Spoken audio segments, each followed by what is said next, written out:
Hi, I'm Coach Corey Wayne, and this is my video coaching newsletter. And the topic of today's newsletter is going to be, I knew it was too good to be true.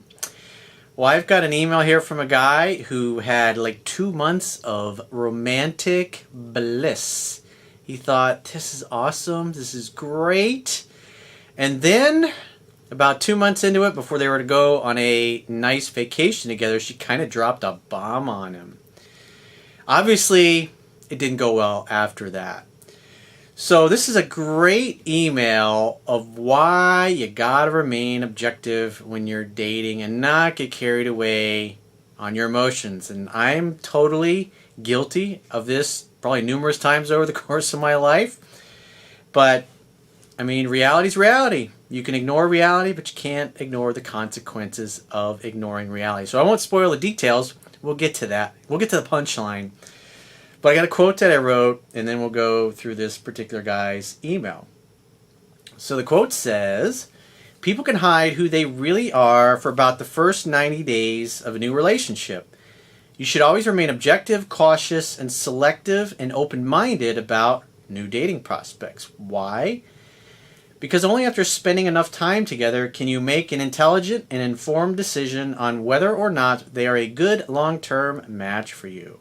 Too many people get too carried away too soon with their emotions and then regret it later once they realize that they made a massive mistake.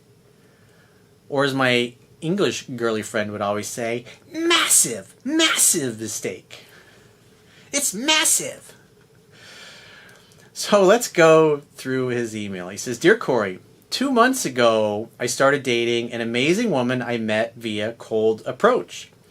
The last 2 months have been among the best of my life. Well, ignorance is bliss, as they say. She's beautiful, smart, educated, and quirky. The sex is incredible. She's very giving, inside and outside the bedroom. Sounds great. What's wrong with this girl? She genuinely wants to please me, and I enthusiastically reciprocate. We get along so well. There's been no fighting, arguing, or drama. She's never shit-tested me. Communication and making plans is always collaborative. It's never about who has the upper hand. Sounds pretty good so far. I've never pedestalized her or pressured her for a relationship. We just vibe. It's the way it's supposed to be. After a month, she gave me her schedule so we could collaborate on the best days to spend time together. After 2 months, I started developing feelings but stayed cool. I've listened to your audiobook 15 plus times. You're thinking, this is going to be an amazing success story. He said, we had planned a weekend getaway. We were excited about the adventures we'd share. A few days before leaving, she dropped a bomb on me during dinner. What did she say? You're probably going, come on, Corey, fucking out with it already. Tell me, what did she say? Patience. Isn't that the whole purpose of this, is to be infinitely patient? To kind of be skeptical, I'm going to give her the benefit of the doubt, I'm going to see how it goes. But just when he's like, this is amazing, this is bliss. So here's the bomb that she dropped on him. Are you ready? Are you ready for this? She has a boyfriend who lives in Spain. They have an open relationship. She was flying to see him after our weekend getaway. She iterated she still wanted to keep seeing me. Huh. Imagine that. You probably didn't expect that, or maybe you did. You're probably thinking, oh, she was married. So how would you react to that situation? If you're the guy sitting at dinner, you have all this bliss, you're like, oh my God. Because now he's letting his emotions start to run away, and then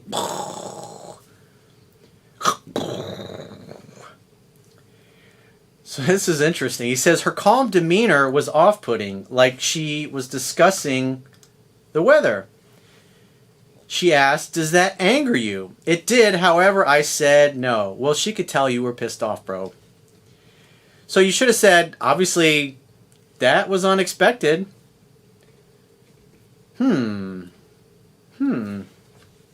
Afterwards, at my house, we had amazing sex. Then something crazy happened. She opened up to me. As loving and affectionate as she was, I sensed she was always holding back. She shared experiences from her childhood that affected her self-esteem and body image. She was worried she'd picked the wrong career. She sometimes feels depressed and feels guilty because she doesn't have a reason to be. So what this tells me is at this point, she really trusts you. She really feels comfortable with you because she dropped a bomb on you and you're like, it doesn't bother me at all. Even though inside you were kind of fucking stewing. So you weren't really authentic. But she got to the point where she felt emotionally vulnerable and she just shared, and where she felt like she could trust you with it, that you'd be kind of cool either way. Because the idea, just like I talk about in 3% Man, is you're test driving a car. You want to remain objective, look at what people do, not what they say. You gotta give it time, because this is where you find out the truth of what you really are dealing with. When a woman starts to fall deeply in love and develop feelings for you, which obviously she was at this point, because if she didn't care, she wouldn't have told you. But she felt like she could reveal this, and since you were like cool with that, then she decided to share like her, all those dark secrets. So obviously a compliment to you is that you were doing great in dating, getting her to fall for you, and now she feels safe and comfortable enough to open up to you and tell you all of her darkest, innermost secrets. And obviously, there's some surprising things. He said she said she likes traveling because it temporarily distracts her from her depression. Well, I had a girlfriend once that I dated, and it was probably about 6 months into it, and I found out that she was on antidepressants. And she was like, the last time that she came to visit me, she's like, had been on antidepressants for the last 2 years, and my prescription ran out a few days ago, and I stopped taking them. Everything went squirrely. About 2 weeks after that, she underwent a metamorphosis. It was like a completely different person. Obviously, between my mother and my almost mother-in-law that I had, or say stepmom, who was on them, didn't work out obviously well for her. But it went sideways really fast after that, because it screws with the chemical makeup of your brain, and I had no idea. She had them in her purse. I'm not going to go through her purse. I just had no idea. I thought I had met this awesome girl. He says, I liked that she was opening up to me, but my heart was heavy. This woman with whom I've had an amazing 2 months with had been lying to me. I disliked the idea of sharing her. But you didn't say anything about a commitment that you... So in other words, it's like she's putting her cards on a table because you're getting close to that point to where she wants to be exclusive. And so she's putting all her cards on the table to see how you deal with it. He says, she didn't empower me to make an informed decision about how to navigate our relationship. Now I develop feelings. Well, it's your fault for developing the feelings, bro. Not that you're going to be able to resist that too much, but this is why you date, because as her emotions go up and her interest grows up and she feels safe and comfortable with you, this is what happens. All the dark secrets come out, and then you got to decide whether or not you can live with it or not. He says, we had been drinking, and I was emotionally off-center because I'd shared things with her about my mother, which was an emotional topic for me. I laid there and ruminated while she played on her phone. The more I ruminated, the angrier I became. So you started to lose your shit and become emotionally uncentered. Because up until that point, you've been putting on a pretty good act. He says, I got up and told her to get dressed. I was taking her home. We were finished. Damn, dude. Savage. He says, I won't bore you with the details, but I said some insulting things to her. She cried hysterically. I've never seen a woman cry like that. I was hurting her, but I didn't care. I felt betrayed. Well, again, you didn't say anything about a commitment. You were just kind of casually dating. And so as you get close to that moment, this is the kind of shit that comes out. You find out what you're really dealing with. He said, then she said something I'll never forget. I knew it was too good to be true, is what she said. So he says, while driving her home, we insulted and verbally abused each other. Well, that was productive. He said the damage was done. I haven't seen or spoken to her since. What happened? What did she mean when she said, I knew it was too good to be true? Well, it's an indication that her interest level was skyrocketing and she's starting to fall for you, and she's being vulnerable, and she's telling you all these things, hoping that you're still going to love her anyways. Now, obviously, that would be shocking for most guys, I'm not going to lie. But if you're remaining objective, you could have handled it differently. You could have said, actually, I'm kind of pissed off about the whole thing, and it kind of irritates me that you share this. But there was nothing in the email about being exclusive boyfriend-girlfriend. You didn't mention that, so I'm assuming that that conversation hadn't taken place. It sounds like it was getting to that point, and emotionally, that's where she was. She was probably thinking, I only want to be with you, and I'm going to tell my boyfriend in Spain to take a hike. Because that's what you could have said. Well, quite frankly, I was thinking it was going to go somewhere, but that's a pretty big thing to keep from me, that you have an open relationship. That's something you kind of should have disclosed in the beginning. That tells me that you were a little dishonest and you weren't really forthcoming, and I don't appreciate that. I do appreciate the fact that you shared all these innermost thoughts and feelings about your depression and the other things, but I don't appreciate the fact that we're 2 months down the road and now I find out you have a boyfriend in another country that you have an open relationship with. I'm disappointed. I'm really disappointed, and I'm hurt by that. Obviously, it's, if you're emotionally involved, any guy's gonna, I would say, or woman for that matter, is gonna struggle with that kind of news. And so that's obviously a major big red flag. So, but like I said, the fact that she said I knew it was too good to be true is telling me that her interest was getting up there. Because if she falls head over heels in love and you're like, and she wants you to be exclusive, because again, as the book teaches, 3% Man Teaches, which you can read for free at understandingrelationships.com, all you gotta do is subscribe to the email newsletter, was that she brings it up, it's her idea, then you can be exclusive. But obviously it didn't get to that point, because you're thinking this is going to be my girlfriend, and quite frankly, I mean, realistically, any guy would have probably been thinking, hey, this is fucking awesome. And so that's a pretty big fucking curveball to get thrown at the last minute. But you definitely could have handled it better instead of losing your shit and insulting each other, because obviously you're not happy, she's not happy. She cried hysterically because she was obviously deeply hurt by it, and it sucks.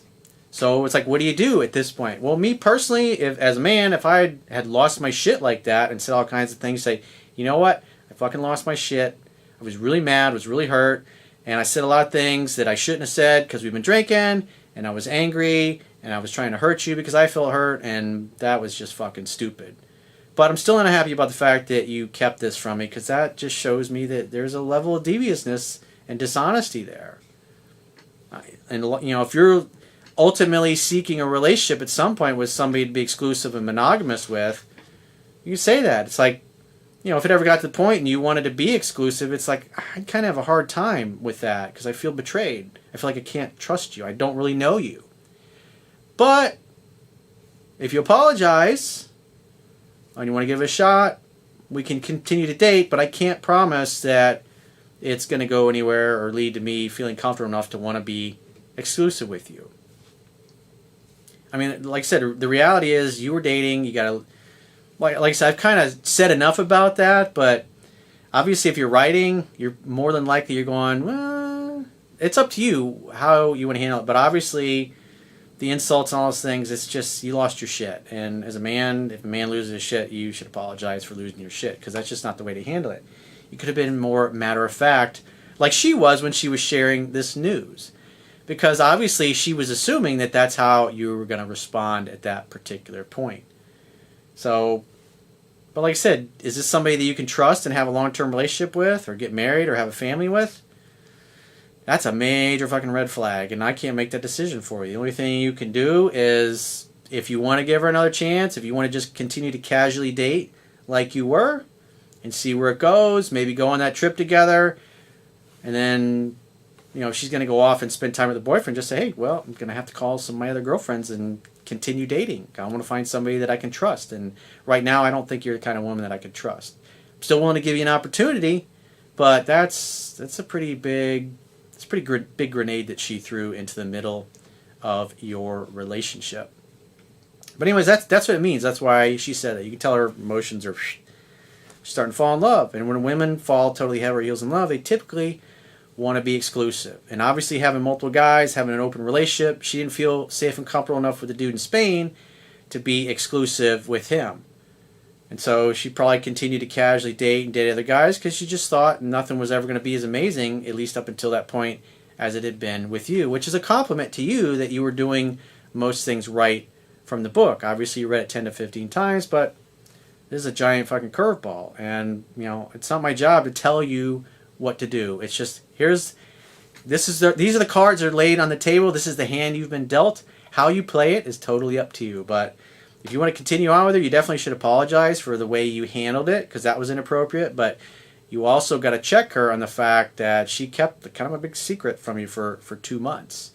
So even though she wasn't technically your girlfriend, it's still that just shows a level of deviousness. So the ball is in your court, my friend. It's up to you to decide what you'd like to do with it. So with that said, if you haven't read my book, 3% Man, go to understandingrelationships.com, subscribe to the email newsletter. You can read that. And if you're in a situation and your emotions are getting the best of you and you'd like to get my help personally to kind of see clearly about it, because I'm going to just tell you exactly what's going on, the unvarnished truth, whether you like it or not. That way you can make an informed decision and do what's best for you. That's what I want. That's what a coach does, is to help you get what you want. So go to my website, understandingrelationships.com, click the products tab at the top of your screen on any page, and book a coaching session with yours truly. And until next time, I will talk to you soon.